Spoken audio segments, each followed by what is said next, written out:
su modelo o ejemplo de ser Dios Padre fue la obediencia. En relación con su modelo o ejemplo para la gente era amor. En relación con todas las demás cosas, y él siempre usó todo para la gloria del Padre Celestial. Incluso en las batallas de la vida que tuvo y enfrentar. Fue el ejemplo perfecto para enfrentar conflictos y batallas en la vida. Tal vez te estás diciendo a ti mismo, ¿no fue Jesús el ejemplo de todo? ¿No era Dios? ¿Eso no lo hizo una excepción porque era perfecto? La respuesta es no. Porque no solo era Dios, sino que también era Dios como hombre.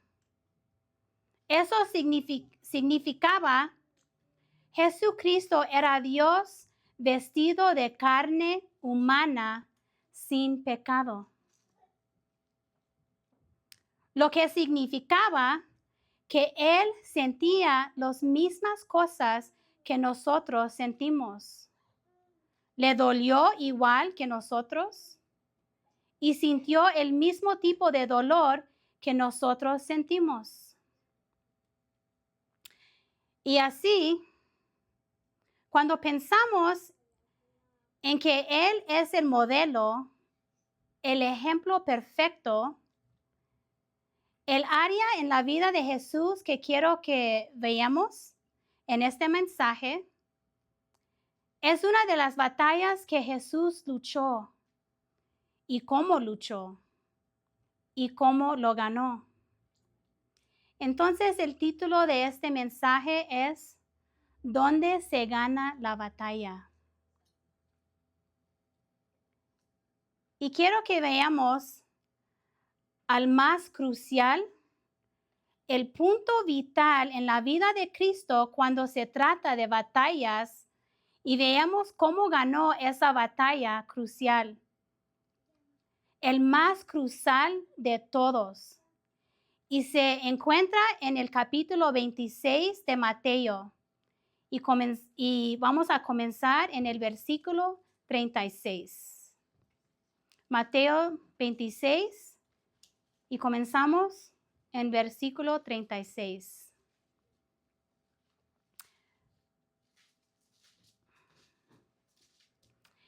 Primero, déjame darte un poco de antecedentes de lo que está sucediendo. Recordarás que Jesús estaba con sus discípulos en el aposento alto y han estado compartiendo la Pascua y han sucedido varias cosas. Ha sido un momento muy confuso para los discípulos.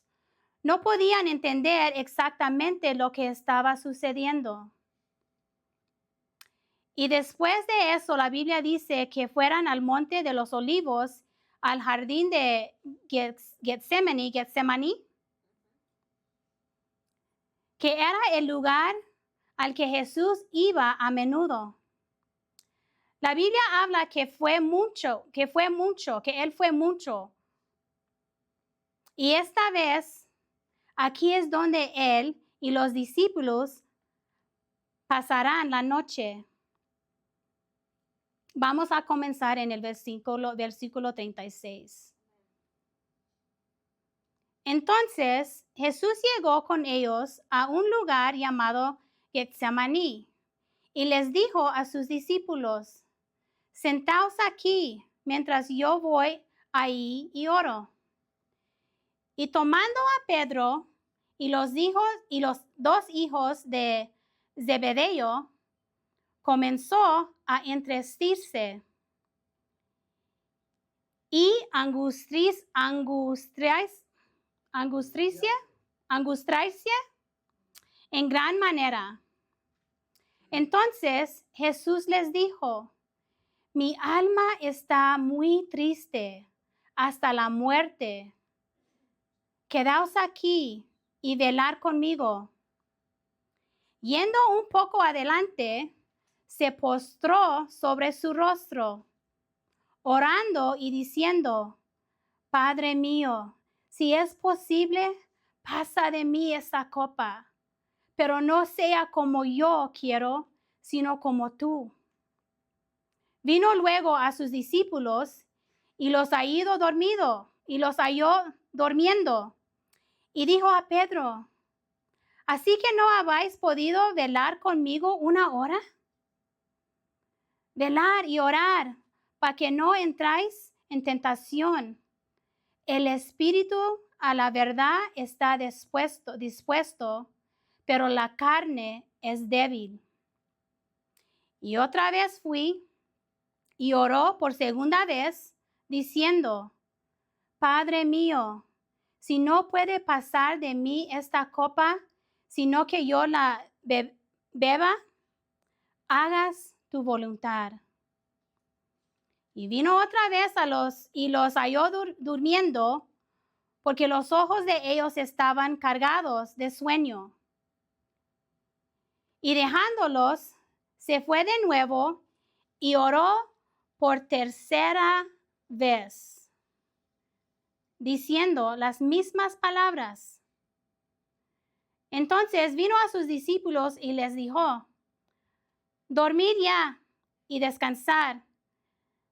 He aquí ha llegado la hora, y el Hijo,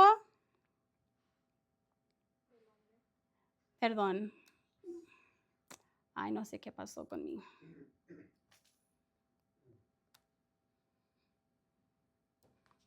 El Hijo del Hombre se entregado en manos de pecadores. Levantaos, vamos, ver, se acerca el que me entrega.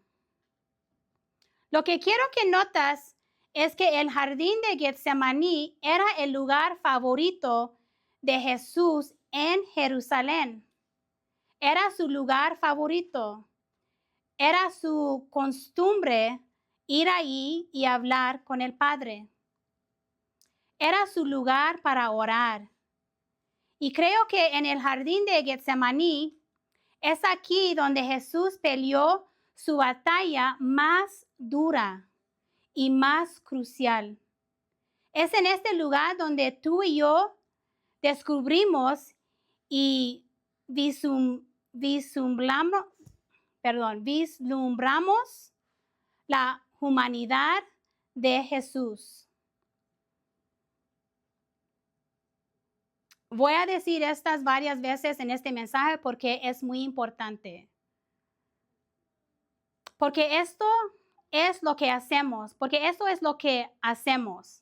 Cuando enfrentamos una batalla tremenda, Satanás habla en nuestro oído y nos dice, ¿quién cree que eres? ¿Cómo cree que eres? ¿No puedes actuar como Jesús? ¿No puedes seguir su ejemplo? Nunca podrás modelarlo. You'll never be his example. Pero ahora, escucha con atención. Jesús no solo era Dios, sino que también era humano. Y quiero decir eso de nuevo porque ya ves, está en el jardín de Getsemaní, que tú y yo vemos la humanidad de Jesús alcanzado su punto máximo. Aquí hay un hombre que está sufriendo y él siente lo que tú y yo sentimos y lo siente a su máximo capacidad para sentir agonía, angustia y dolor. Y está aquí en el jardín de Getsemaní, donde encontramos la clave para la victoria y cómo ganar estas batallas. y los conflictos que enfrentamos en la vida. Aunque nunca lucharemos por la batalla exacta o el mismo contenido, lucharemos de la misma manera. Tendremos sentimientos similares, conflictos similares, ser arrastrados en diferentes direcciones, con ansiedad, querer hacer lo correcto. Y a veces la diferencia en nosotros es que vamos a querer hacer lo correcto, pero algo dentro de nosotros quiere hacer otra cosa, lo contrario. Queremos hacer lo correcto, pero a veces queremos hacer lo incorrecto. Y ahora no me escuchas equivocado de lo que estoy diciendo, ¿ok? Jesús nunca quiso hacer mal, ¿ok?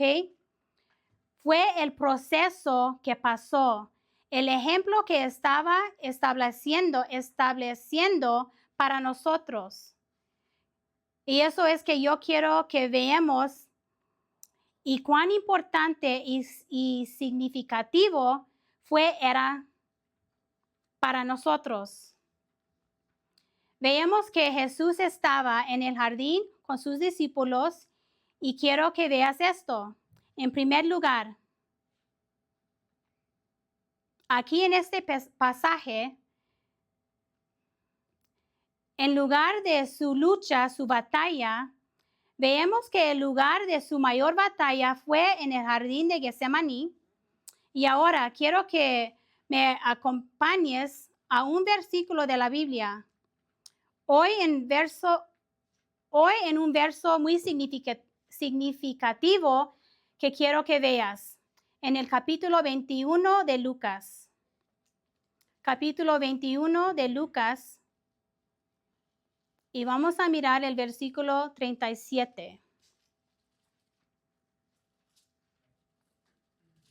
Versículo 37 dice: y enseñaba de día en el templo, y de noche saliendo se estaba en el monte que se llama de los Olivos. Entonces, mirando la vida de Jesús, aquí hay otro ejemplo para nosotros, ¿ok? Ese fue uno que por el día él enseñaba en el templo y por la noche él se iba a orar. Ahora vamos conmigo a Marcos 1 y versículo 35. Marcos 1, versículo 35, y dice: levantándose muy de la mañana, siendo aún muy oscuro, salió y se fue a un lugar desierto y ahí oraba. Ahora, esto es lo que quiero que veas. Aquí está una de las cosas más importantes sobre la vida de Cristo. Pasó sus días con la gente y pasó sus noches con el Padre. Pasó sus días con la gente, enseñándolos en el templo, yendo aquí y allá, haciendo enseñanzas por la gente.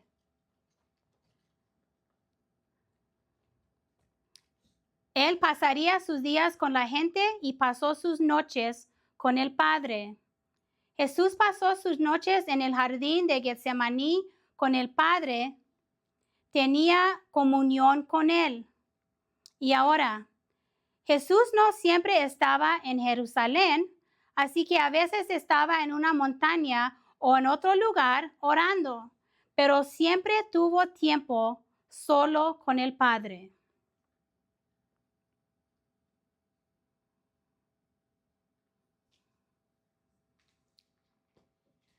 Jesús luchó contra la batalla más significativa y crucial de toda su vida en este jardín, donde era un hábito para él para ir todas las noches, donde era una costumbre para él.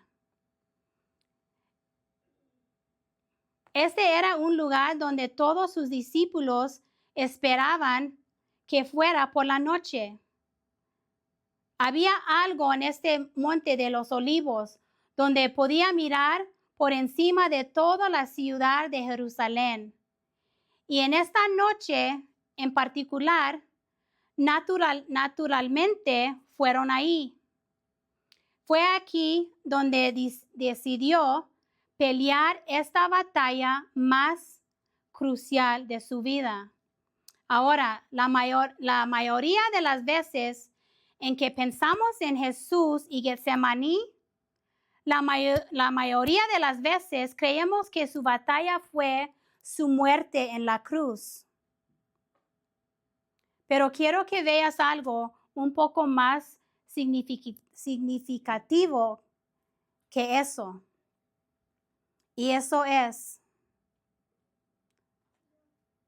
notarás que cuando llegó allí, si miras en el versículo 39 de Mateo 26, 39, una vez más dice, yendo un poco adelante, se postró sobre su rostro, orando y diciendo, Padre mío, si es posible, pasa de mí esta copa, pero no sea como yo quiero, sino como tú. Ahora escucha. Cuando Jesús llegó al jardín, la Biblia dice que se separó de 8 discípulos y luego los otros 3, Pedro, Santiago y Juan, se llevó con él. Y eso es lo que sucedió. Cuando Jesús fue al jardín, no caminó por el jardín diciendo, Padre, tengo algo que está pasando en mi mente. Yo necesito que hagas algo y arregla esa cosa. Dice la Biblia que él fue así, que él fue al jardín y empezó a caminar orando. No. La Biblia dice que cayó sobre su rostro y oró. Creo que es significativo que la Biblia diga que cuando Jesús fue al jardín, ¿qué hizo? Se cayó de su cara ante el Padre. Wow. Hermanos, cuando yo leí esto, me conmovió hasta las lágrimas, de verdad. Quiero que pienses en esto. Todos podemos sentarnos y orar. Podemos levantarnos y orar. Podemos estar en su carro orando. Podemos estar en su trabajo orando. Podemos estar en el baño, en el shower orando. Pero cuando tú y yo llegamos a un lugar donde necesitamos orar, donde necesitamos oración en nuestra vida, y cuando pienso en la santidad de Dios, la justicia de Dios, la perfección de Dios, la inmensidad de Dios en todas las áreas. Sí, Jesucristo, el Hijo de Dios, se humilló ante el Padre y cayó sobre su rostro ante Él. Hermanos, qué ejemplo para nosotros. Qué ejemplo para nosotros. Él era el Hijo de Dios. Se enfrentaba a la batalla más tremenda y crítica de su vida y él mismo se postró ante el Padre. Ay, Señor, wow. Y aquí estamos tú y yo. Cuando pasamos por batallas duras en nuestras vidas, porque todos sabemos que tendremos pruebas y tribulaciones, pasamos por tiempos difíciles, ¿no? Y hay batallas en las que algunos de nosotros hemos pasado difícil, crítico, difíciles, enormes batallas. Y en estos momentos significativos y cruciales en nuestras vidas, en lugar de prostrarnos ante el Padre, nos sentimos cómodos en una silla en nuestra casa. Nos sentamos cómodos en una cama o incluso en una silla en la iglesia. Y solo esperamos que Dios tenga misericordia de nuestras emociones, en lugar de caer de rodillas ante el Padre. ¿Y no deberemos seguir el ejemplo de Cristo? El ejemplo que Jesús mismo nos mostró y postrarnos ante Él. Por lo menos, no deberemos get on our knees en reverencia ante Él, reconociendo que Él es el Dios que somos y nosotros somos carne pecaminosa. Reconocemos que estamos hablando con el Dios que es el único Dios, el Dios del cielo y la tierra, el Dios omnipotente de la vida. Hermanos, cuando oras, recuerda que Jesús cayó sobre su rostro en ese jardín. La segunda cosa que quiero que notas aquí en esta lucha crucial en la vida de Cristo es un punto específico en esta lucha. Si notas de nuevo en el versículo 39, otra vez dice, y él fue un poco más lejos y cayó sobre su rostro y oró, diciendo, oh Padre mío, si es posible, deja que esa copa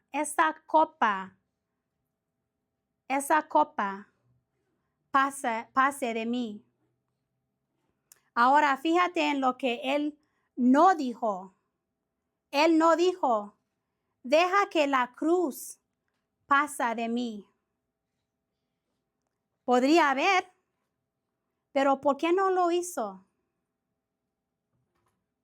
Mira, cuando tú y yo pensamos en dónde estaba Jesús y aquí, cuando pensamos dónde estaba Jesús y aquí se enfrentaba, la cruz parece ser la más crucial, ¿verdad? Cuando pensamos que Jesús estaba en el jardín y cuando nosotros pensamos que Él estaba en una batalla, muchas veces nosotros pensamos que su batalla más crucial fue la cruz, ¿verdad? ¿Has pensado que no fue la cruz? ¿Fue ahí, en ese jardín? Sigue conmigo. Y ciertamente sabía lo que venía, sabía lo que se enfrentará. Pero prestar atención de lo único que Jesús menciona. El tema de esta pelea es una copa. ¿Me entiendes? No.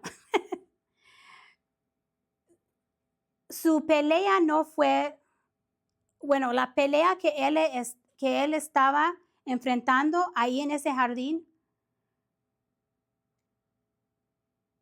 fue muy crítica para él, ¿ok? Y él dijo a Dios, deja que esta copa pasa de mí. No dijo, deja que la cruz pasa de mí. Déjame preguntar eso. ¿Cuál era la copa? ¿Has preguntado a ti mismo qué era el significativo de la copa?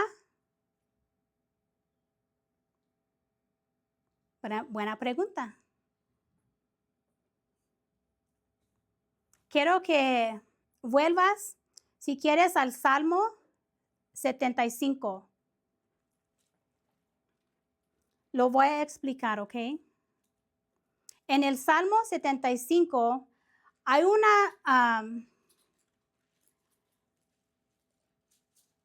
serie de otras escrituras que nos recuerdan lo que era la copa y a menudo se usaba en el Antiguo Testamento como un símbolo de sostener la ira y y el juicio de Dios. Jesús sabía exactamente lo que bebida. Jesús sabía exactamente lo que la bebida de esta copa significaba. Él sabía lo que era esa copa, ¿ok? Mira el versículo 8 en Salmo 75. La Reina Valera, the New King James Version, dice así: porque en la mano del Señor hay una copa y el vino es rojo. Está completamente mezclado y lo vierte. Seguramente sus heces serán todos los malvados de la tierra. Drene y bebe. Está hablando de un juicio y de la condena y la ira de Dios. Entonces, la tema de esta lucha aquí en el jardín es muy singular. Él dice: deja que esta copa pase de mí. Ahora, la pregunta es, ¿qué había en la copa? Quiero que miras un pasaje con el que creo que la mayoría de nosotros sabemos. Primero de Pedro, capítulo 2. Primero de Pedro, capítulo 2. Pedro hace esta declaración sobre Jesús llevando nuestros pecados. Y lo dice de esta manera. Él dice en el segundo capítulo, en el versículo 24, ¿quién llevó él mismo nuestros pecados en su cuerpo sobre el madero para que nosotros, estando muertos a los pecados, vivimos a la justicia, y por cuya herida fuisteis sanados? ¿Dónde llevaba nuestro pecado? ¿En su cuerpo? Dice que llevaba nuestros pecados en su cuerpo, dentro de su cuerpo. Dentro de su cuerpo, no afuera. Y a veces miramos, I am sweating, ese pasaje y pensamos que fue como una pesada carga que el Padre lo puso. No, llevaba los pecados, nuestros pecados, los pecados del mundo en Él, dentro de Él.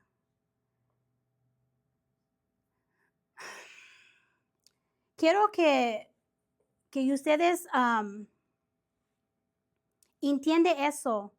Nuestros pecados, lo que Él ganó, no fue como una carga sobre sus brazos, sobre su espalda.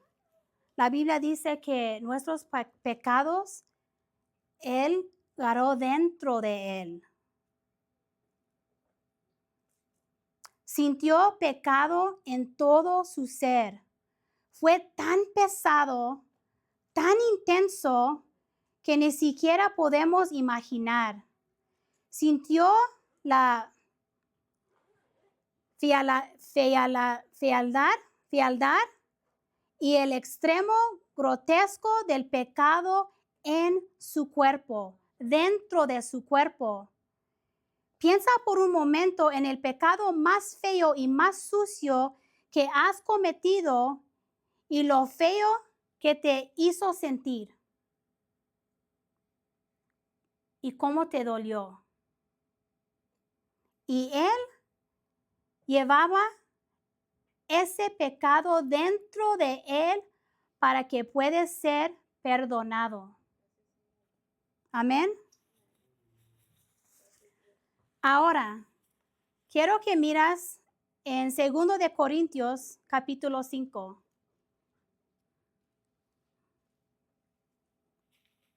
Segundo de Corintios, capítulo 5. Y vamos a leer versículos 20 y 21. Ahora, entonces, somos embajadores de Cristo, como si Dios estuviera suplicando a través de nosotros. Os imploramos en nombre de Cristo que os reconciliéis con Dios, porque hizo que Él, que no sabía pecado, fuera pecado para nosotros, para que nos convertiremos en la justicia de Dios en Él. Fuera pecado para nosotros. Para que Él fuera el pecado, Él tenía que tomar como en la copa, con la copa, nuestro pecado. Ahora, lees el versículo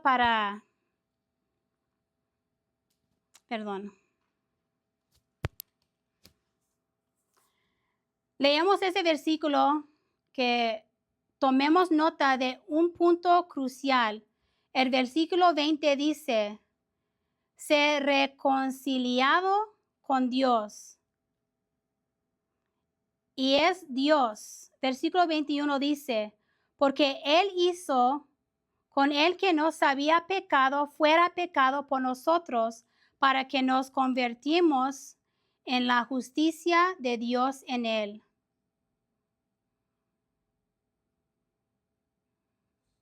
Cuando miró en esa copa, ¿qué vio? What did he see? Él vio toda la maldad, toda la vileza, toda la suciedad, todo el pecado, toda esa basura espiritual y la suciedad absoluta de todo el mundo en su humanidad y en todo su pecado. Si puedes pensar en todos los tipos posibles de pecados sucios, cuando miró en esa copa, vio todo eso y lo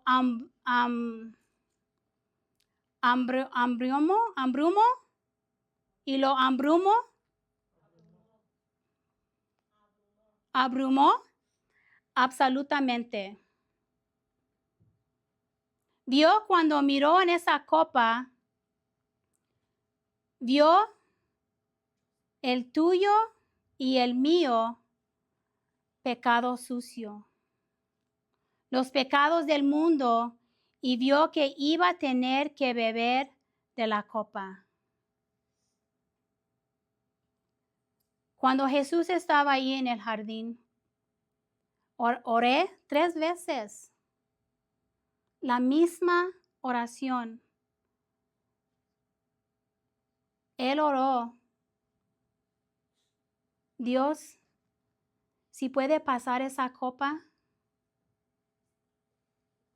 Y en esa copa fue el pecado de mis pecados y tus pecados.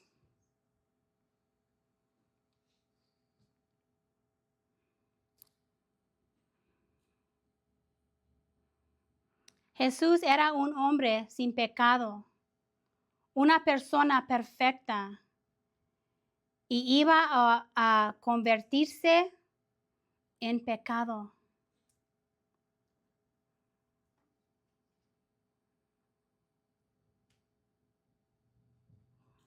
Ahora sé que es imposible para ti y para mí imaginar en nuestras mentes humanas cómo era para Él. La santidad absoluta, perfecta y la pureza perfecta, Hijo de Dios, no podemos comprender cómo era para Él sentir el pecado y el mal, la vileza y la suciedad del pecado de la humanidad. Nuestras mentes no pueden entender la totalidad de eso. El pecado nunca lo había tocado. Había tocado a los pecadores, pero el pecado nunca lo había tocado. Había curado a los leprosos, había tocado y curado a las personas más viles y malvados, pero sin embargo ningún pecado lo había tocado. Y ahí estaba, mirando en una copa, y el padre estaba diciendo: tendrás que beber esto. No solo llevarlas el pecado de la humanidad. Vas a convertirte en pecado. Vas a soportar pecado en tu cuerpo.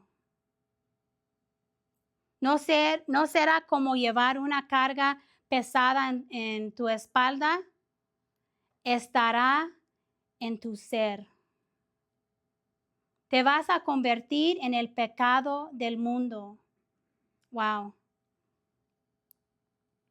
Es por eso que cuando decimos, Jesús murió por nuestros pecados y nos salvó, los decimos tan superficial, lo tomamos tan a la ligera de lo que hizo y sufrió para nosotros.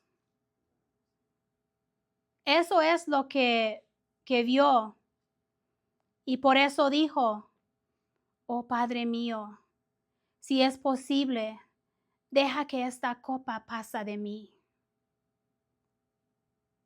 Preguntó esto 3 veces. Estaba diciendo: no creo que puedo manejarlo. Cuando decimos, Jesús murió por nuestros pecados y nos salvó, eso es muy básico. La batalla más dura, más crítica que Jesús luchó no estaba en la cruz. La batalla se ganó antes de colgar en la cruz. La batalla crucial de su vida estaba ahí en el jardín, cuando él y el Padre estaban luchando a través de esto. Así que ya ves, su lugar era Getsemaní, el lugar de oración.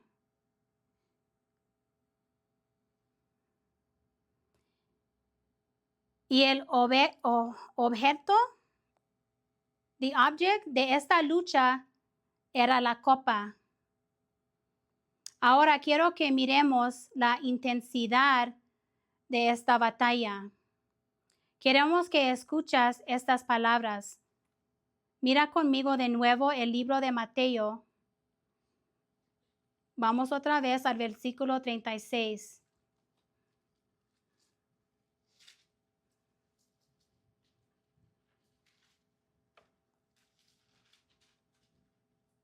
Y quiero que miras un par de escrituras conmigo. Dice que vino a Getsemaní. 8 discípulos se quedaron ahí. Judas ya se había ido. Los otros 3 los mantuvo más cerca de él y luego se fue un poco más lejos. El versículo 37 dice, él se llevó con él al Pedro, Santiago y Juan y los 2 hijos de Zebedeo y comenzó a afligirse y angustiarse.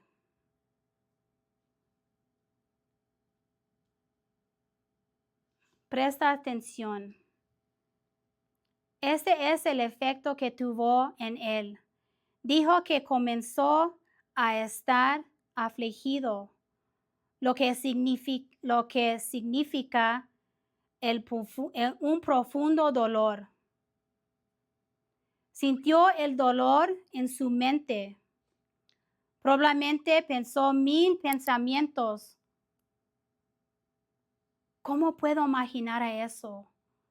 ¿Cómo yo voy a poder hacer eso? Sintió el dolor en sus emociones. Estaba absolutamente destrozado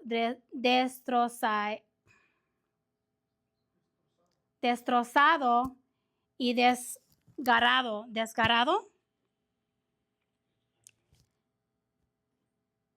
En su cuerpo, en su mente y en sus emociones. Y luego dice, aflijado y angustiado. Esa es una angustia mental que fue absolutamente abrumadora.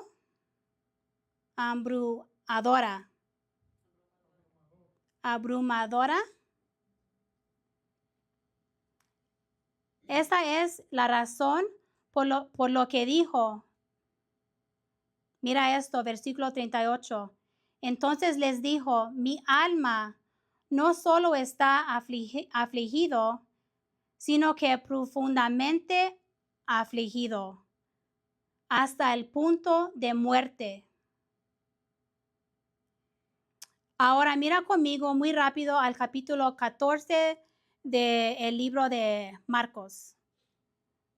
Capítulo 14 de Marcos.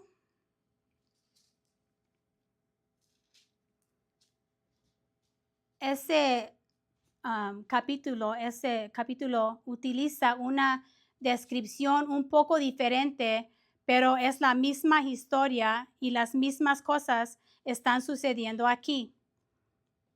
En el capítulo 14, en el versículo 33, dice, llevó a Pedro, Santiago y Juan con él y se volvió profundamente preocupado y angustiado.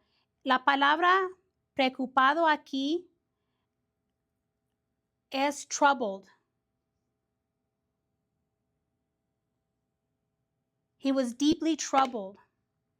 La misma palabra que víamos hace unos momentos, pero esta vez dice y preocupado, troubled.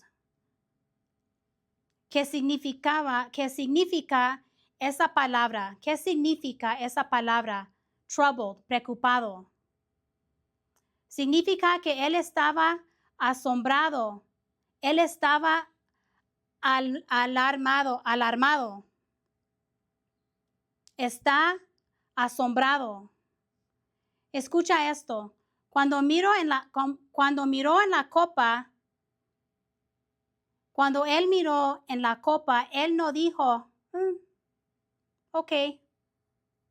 No. Cuando miró dentro de la copa, debe haber saltado su alma, alarmado, asombrado. Él estaba como, ¿what?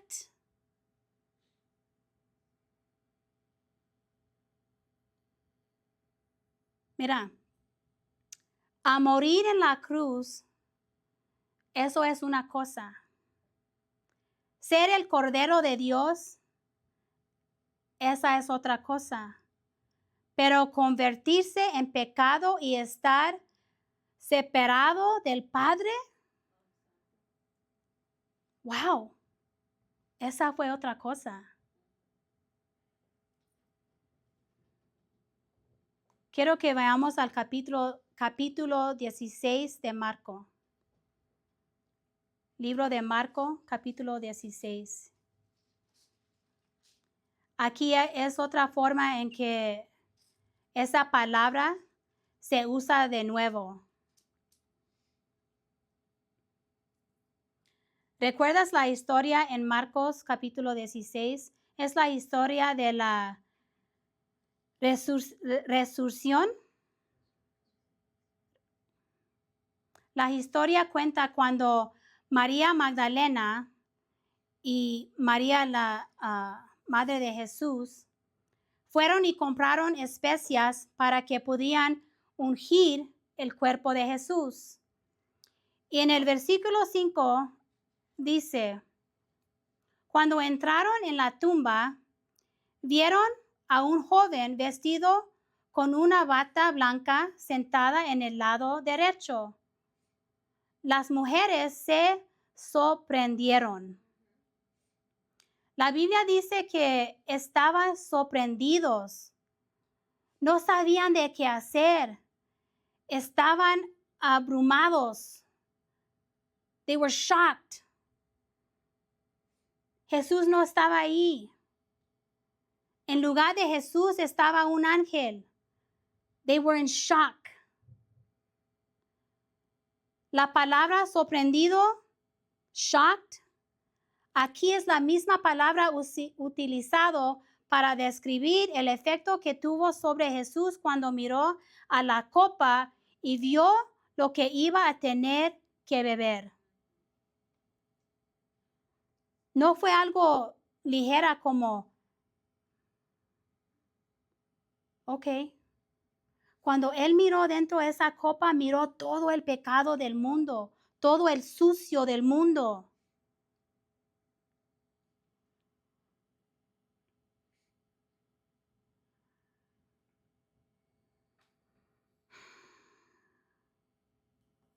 Le trajo una enorme cantidad de dolor y angustia y ansiedad. Lo sorprendió. No sabían qué hacer. Él estaba abrumado. Podemos ver por qué él oró como lo hizo.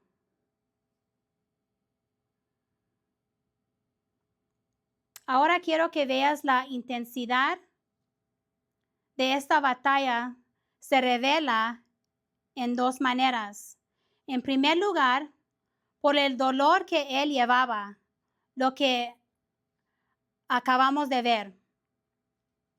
La segunda forma en que se revela es en el hecho de que repitió su oración. Se repitió su oración 3 veces. Mientras leemos, podemos ver la intensidad de su dolor y la repetición de su oración.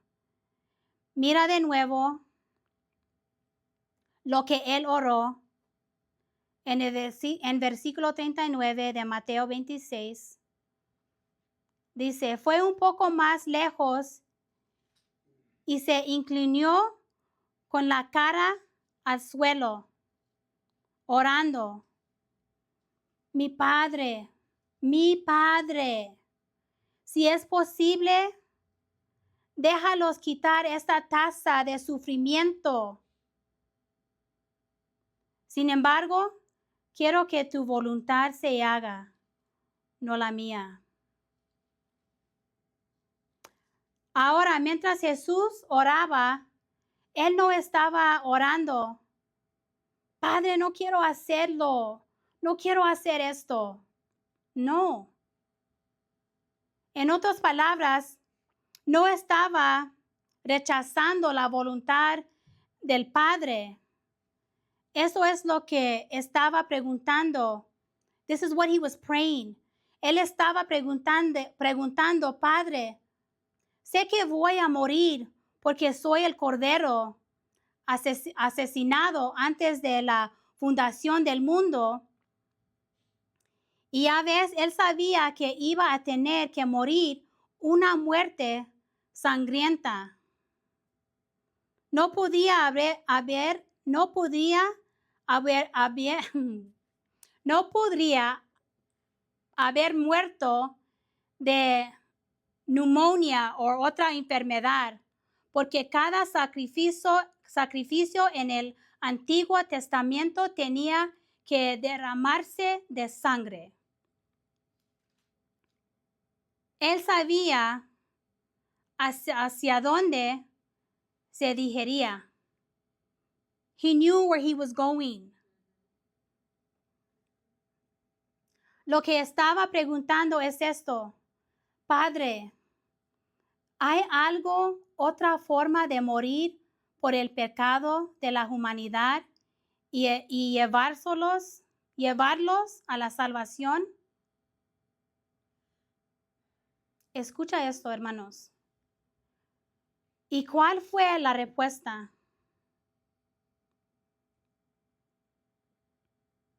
¿Cuál fue la respuesta? La respuesta fue el silencio del cielo. El Padre nunca respondió. Él dice, si es posible, deja que esta copa pase de mí. Sin embargo, quiero que se haga tu voluntad, no la mía. Entonces, él no estaba luchando con la voluntad del Padre, él estaba luchando con el hecho de, ¿hay alguna otra manera? Versículo 40, verse 40. Él vino a sus discípulos y los encontró durmiendo y dijo a Pedro, ¿entonces no podráis velar conmigo una hora? Velar y orar para que no entráis en tentación. El espíritu y la verdad está dispuesto, pero la carne es débil.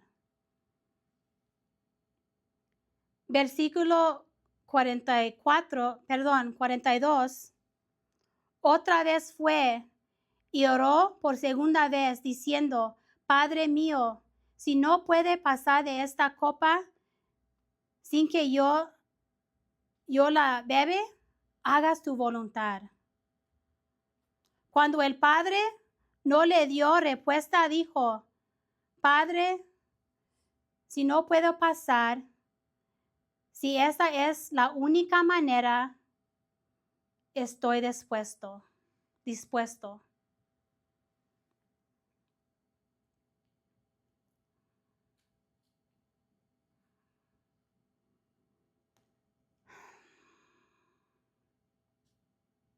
Cuando el Padre, vamos otra vez, él regresó por tercera vez y oré la misma oración. Si no puede ser de otra manera, entonces estoy dispuesto. Aquí Jesús estaba en oración, repitiendo la misma oración 3 veces. ¿Cuántos de nosotros hemos estado en medio de una horrible batalla, una batalla terrible, y hemos ido al Padre una vez y otra vez preguntando a Él que nos saca de esa situación? Y cuando Él no responde, ¿qué hacemos? Oremos otra vez.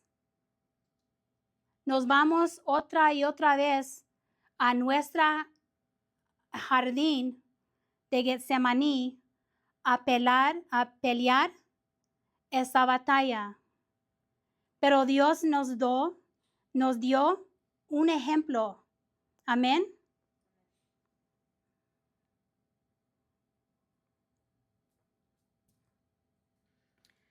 La respuesta de Dios fue silencio, es decir, no hay otra manera.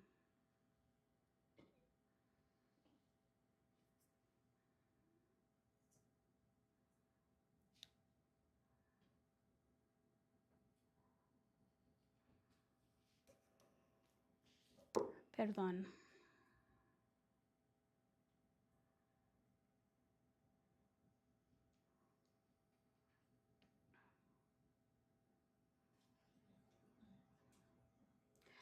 Hermanos, lo que yo quiero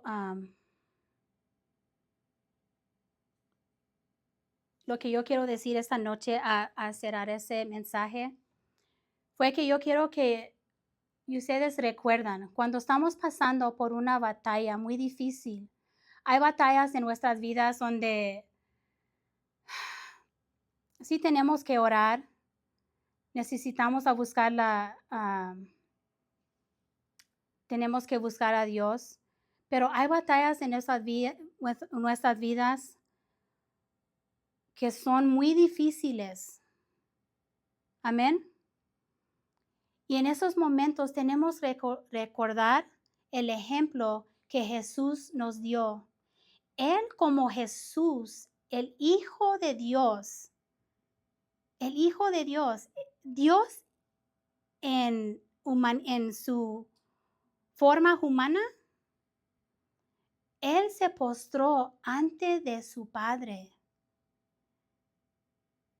Ese es un ejemplo para nosotros que nosotros tenemos que recordar. Tenemos que buscar Dios. Cuando Él fue al jardín, se llevó sus mejores amigos. Amén. Pedro, Juan y Santiago. Él dejó 8 de sus discípulos atrás, pero se llevó 3. Y cuando pensamos en eso, fue por una razón, ¿no? Fue por una razón. Él necesitaba a alguien que está con él a soportar a él en su lucha. Entonces es muy importante cuando nosotros estamos pasando por luchas, es bueno a tener a alguien ahí. Ayúdame a orar. Yo necesito ayuda. Yo necesito oración. Pero también recuerdas que Él fue más lejos de ellos. Y Él mismo, Jesús, tenía que buscar al Padre solo. Así que nosotros, aunque es bueno a tener a alguien con nosotros, ayudarnos a orar, es muy importante que nosotros también tenemos que buscar a Dios nosotros mismos, ahí en nuestro jardín de Getsemaní, a ponernos a orar, a postrarnos delante de Dios y buscar a Él. Amén. Y muchas veces la respuesta va a ser silencio. ¿Y por qué?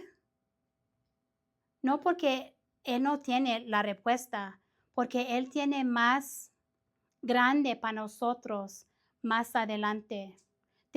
Jesús tenía todavía que pasar por el proceso. Cuando acabó el jardín de Getsemaní, Él tenía que pasar hasta la cruz. Fue el proceso, pero fue por un propósito. Amén. Entonces nosotros tenemos que buscar a Dios, a postrarnos delante de Él.